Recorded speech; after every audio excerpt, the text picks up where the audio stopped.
Hello guys, आज हम a couple of cuckoos के चैप्टर 201 को एक्सप्लेन करने वाले हैं। लास्ट चैप्टर में हमने देखा था अमानया और स्टारलाइट होटल के बीच फर्स्ट रैंक के लिए टाई हो गया था और नागी की मेहनत देखकर ओकिता ने भी उसका लोहा मान लिया था और उसने उसे ग्रेटिट्यूड शो किया था। अब अगले दिन नागी वापस अपने घर जाने के लिए रेडी था। वो एरिका को कहता है चलने का टाइम हो गया है, पर एरिका इतना सारा सामान लेकर आई थी कि उसकी पैकिंग होने में बहुत टाइम लग रहा था। फिर वहाँ काम करने वाला ओल्ड मैन नागी को फेयरवेल कहता है और जब एरिका जाने के लिए रेडी हो चुकी थी तो नागी अपनी मुर्गियों को फेयरवेल कर रहा था। फिर दोनों निकलने के लिए रेडी थे। ओकिता दोनों को काम के पैसे देता है। नागी देखता है उसमें 300,000 येन थे। वो सरप्राइज हो जाता है। वो इतना बड़ा अमाउंट लेने से मना कर देता है। वो कहता है मैं यहाँ बस अपनी सिस्टर की फीस पे करने आया था। ओकिता कहता है प्लीज रख लो, ये मैनेजर का ऑर्डर है। नागी कहता है ये मेरी पहली कमाई है। ओकिता कहता है दोबारा जल्दी आना। नागी कहता है ओके और एरिका कहती है फूजी कहाँ है। तभी फूजी कार लेकर वहाँ आती है। उसने तो पूरा अपना हुलिया ही बदल लिया था।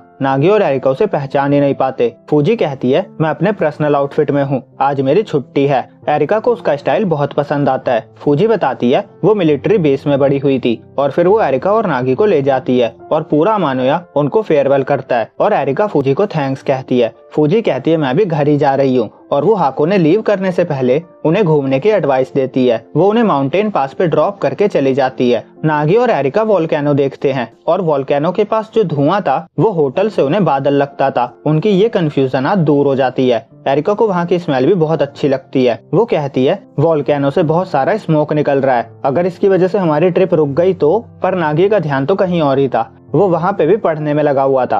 फिर दोनों और घूमते हैं। एरिका सेल्फीज लेती है। वो उड़न खटोला पे राइड करते हैं, फिर बोटिंग करते हैं। फिर नागी श्राइन का स्टैम्प कलेक्ट करता है और फिर वो अपना लक देखते हैं और एरिका का लक अच्छा था। उसके बाद वो फूड एंजॉय करते हैं और फाइनली वापस जाने के लिए ट्रेन पकड़ते हैं। अब ट्रेन में नागी कहता है मैं टोक्यो वापस नहीं जाना चाहता। फिर वो कहता है मैं चाहता हूँ। एरिका कहती है क्या बोल रहे हो। नागी कहता है ये 3 वीक कितनी जल्दी बीत गए। स्टार्टिंग के 3 दिन मुझे लग रहा था मैं 3 वीक काम नहीं कर पाऊंगा। एरिका कहती है हाँ, पर तुमने कर लिया, ये तुम्हारी पहली जॉब थी। जब तक मैं यहाँ आई थी तुम पहले ही काम में ढल चुके थे। तुम बहुत सारे एडल्ट से घिरे हुए थे और बहुत स्मूथली बातें करने लगे थे। तुमने पहली बार इंग्लिश में भी बात करी और ओकिता ने तुम्हें बाउ डाउन किया। मैं सबसे पीछे छूटती जा रही हूँ। नागी सो चुका था। वो उस पे लीन होने लगता है। एरिका ब्लश कर रही थी। फिर वो खुद को एडजस्ट करती है और कहती है हमेशा ऐसा ही होता है, हर कोई मुझे पीछे छोड़ देता है। डैड, मॉम, सोक्के सब मुझे छोड़कर चले गए। वो नागी का हाथ होल्ड करती है और पूछती है क्या तुम भी चले जाओगे। वो कहती है मुझे छोड़कर कहीं मत जाना। नागी कहता है मैं नहीं जाऊंगा।